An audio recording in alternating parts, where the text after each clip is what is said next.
dikenal dengan tabligh, ya. Artinya ya prinsipnya itu kita menyampaikan sesuatu kepada orang lain, ya. Kemudian orang lain itu tentu harus bisa melihat apakah ini bermanfaat atau tidak. Nah, itu dalam ayat atau surah Al-A'la umpamanya dikatakan fadzakir inna fa'atiz dzikra. Beringatlah, tapi hanya orang yang merasakan ada manfaat. Jadi nafa'ah di sini itu yang akan mendapatkan pembelajaran atau peringatan. Saya zakaru mayyahsha, juga bagi yang merasakan ada rasa khawatir, rasa takut, ya bisa jadi juga berubah karena unsur tersebut.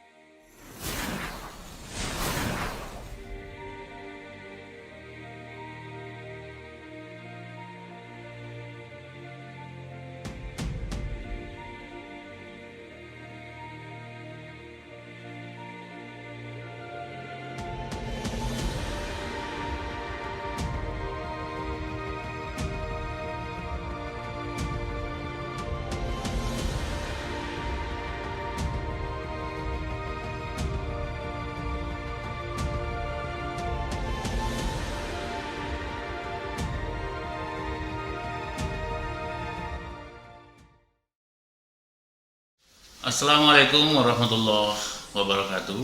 Alhamdulillahirrabbilalamin wa bihi nasta'inu ala umuri dunia waddin. Wassalatu wassalamu ala asyrafil anbiya'i wal mursalin wa ala alihi wa sahbihi ajma'in.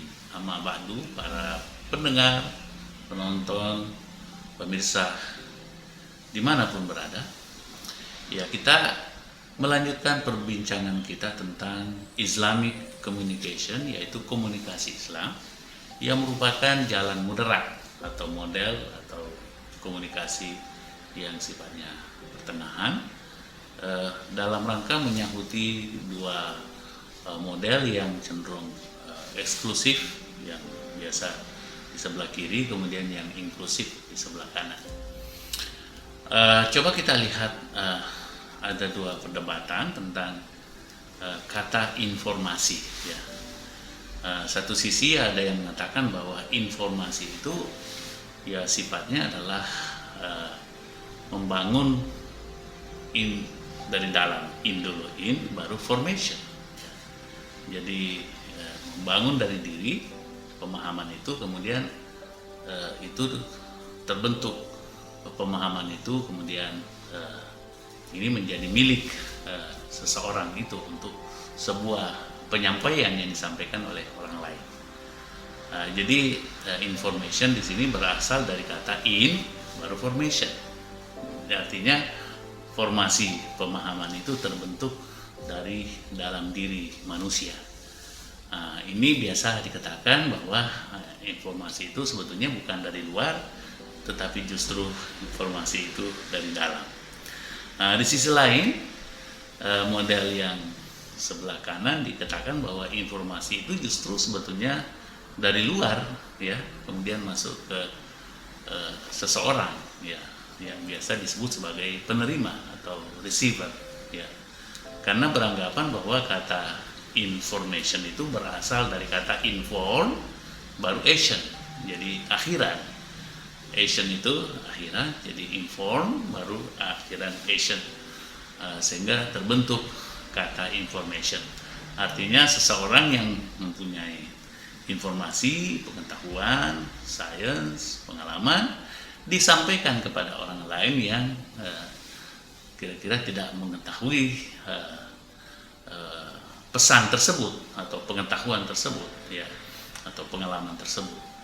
Sehingga model ini diyakini bahwa informasi itu harus dari orang lain, dari luar, dari atas, kemudian disampaikan kepada orang yang kira-kira ingin kita cerahkan, ingin kita beri pemahaman atau pengetahuan. Model ini ya tentu banyak implikasinya karena melahirkan umpamanya model sender, message, channel, and receiver. Ya, jadi sender itu penyampai atau pengirim atau source menyampaikan sesuatu yang sifatnya tadi pesan atau message, ya, atau pengetahuan, pengalaman, ya, atau gagasan, ide, kemudian itu melalui sebuah channel atau saluran, ya. Kalau salurannya bagus, channelnya ini jitu, ya, efektif, maka tadi pesan ini bisa sampai kepada receiver sebagai penerima tadi. Dan ini sifatnya top down, ya, dan juga sifatnya linear. Artinya apabila sender tadi mengatakan sesuatu kepada receiver dengan pesan yang bagus, yang rasional, yang logis, yang baik, bermanfaat, maka dengan menggunakan saluran, channel, alat, tools, media yang baik, maka tadi si penerima ini akan mendapatkan pencerahan, pengetahuan, informasi yang baik sama dengan pengetahuan atau level pengetahuan yang disampaikan oleh tadi sender itu. Nah, sementara kalau yang sebelah kiri tadi, itu tidak mesti, ya, karena informasi dibentuk dari dalam. Orang itu bisa menerima karena sesuai dengan pandangan dirinya sendiri, sesuai dengan pengalamannya sendiri, pengetahuannya sendiri, kan.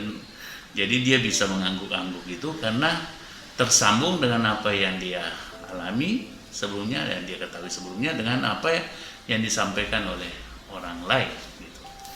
Nah, sekarang bagaimana kalau prinsip komunikasi Islam ini dikenal dengan tabligh, ya. Artinya, ya, prinsipnya itu kita menyampaikan sesuatu kepada orang lain, ya, kemudian orang lain itu tentu harus bisa melihat apakah ini bermanfaat atau tidak. Nah, itu dalam ayat atau surah Al-A'la umpamanya dikatakan fadzakir inna fa'atiz zikra. Beringatlah, tapi hanya orang yang rasakan ada manfaat. Jadi nafa'ah di sini itu yang akan mendapatkan pembelajaran atau peringatan.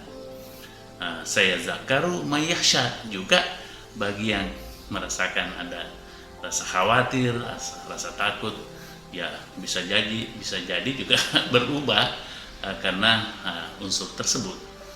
Apa yang disampaikan itu mengandung semacam ancaman atau rasa takut, sehingga dia juga bisa berubah. Ini sebetulnya juga mencoba meluruskan model dalam komunikasi yang sebelah kanan tadi itu, yang disebut dengan uses and gratification. Jadi satu sisi, ya, pandangan tabligh ini menganut tadi aspek uses atau kemanfaatan, ya. Istilah bahasa Arab tadi itu nafa'ah, ya, dan memang juga manfaat. Kata manfaat itu sendiri ya berasal dari Al-Qur'an, ya. Berasal dari bahasa Arab yang digunakan dalam Al-Qur'an, yang asal katanya adalah nafa'ah, ya, in nafa'atiz zikra tadi. Nah, begitu juga tentang kepuasan, ya.